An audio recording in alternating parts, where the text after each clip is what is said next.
absolutely not. This dude froze. We can say what we want. He froze. And I've seen it happen before with coaches. And guess what? It wasn't like it happened once. It happened, what, 3-4 times in the it felt fourth like the quarter? whole fourth quarter. So they to me, I don't want want to hear it. You can get the playoff. You got to anticipate. As play caller, you anticipate. And so now you got this.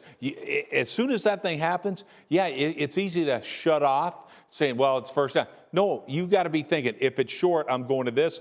If it's not, I'm going to this. You've already thought about it the next play. This is chess. You're playing in the National Football League. It's chess. It ain't about, okay, it says this. That's not how you call plays. And so to me, I think the guy just kind of froze in the biggest moment. All right, so Danny looks skeptical. We'll never know. That will obviously be a storyline. I'll know. I've seen it happen a million times. Here's the one thing I know, RC, that if the Bills played that exact game and the Dolphins had their quarterback, Miami would have advanced. Is it good enough in Buffalo right now? No, it's not good enough in Buffalo. But we got to remember, this is a team that many of us had pegged in the preseason to represent the AFC in the Super Bowl. And now with some of the injuries that you've seen defensively and a little regression from Josh Allen. And no, Bills Mafia, I'm not saying Josh Allen is not one of the top 3 or 4 quarterbacks in the entire league. But are we getting to the point where you're going to have to talk about Josh Allen and always add this asterisk you have to live with, right? We have some of these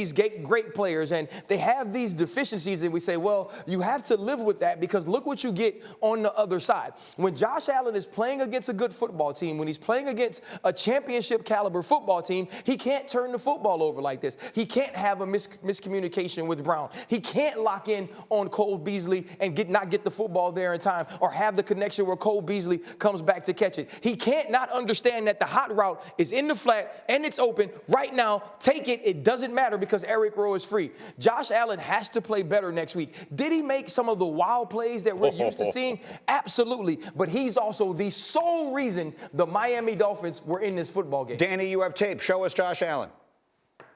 Yeah, we saw the best and the worst of Josh Allen. A little bit like 2019 to RC's point, but the Bills are not good enough to overcome some of Josh's mistakes. The reality, though, is when they needed Josh to be great, like at the end of the first half, he was.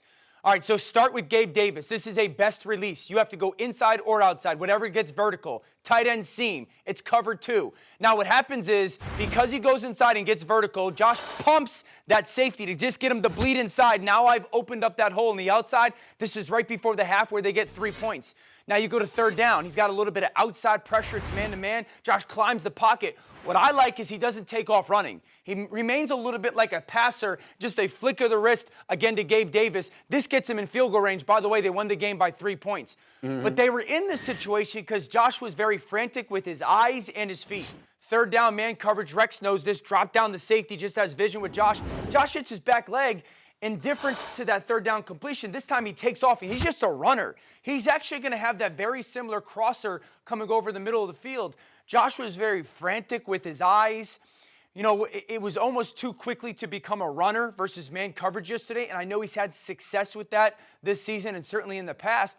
But to not have the feel in that game of holding on to it just for a blink longer kind of concerns me a little bit. I talked about that. They're not good enough because of the injuries to overcome 3 giveaways in the playoffs next week. They'll lose if he does it again.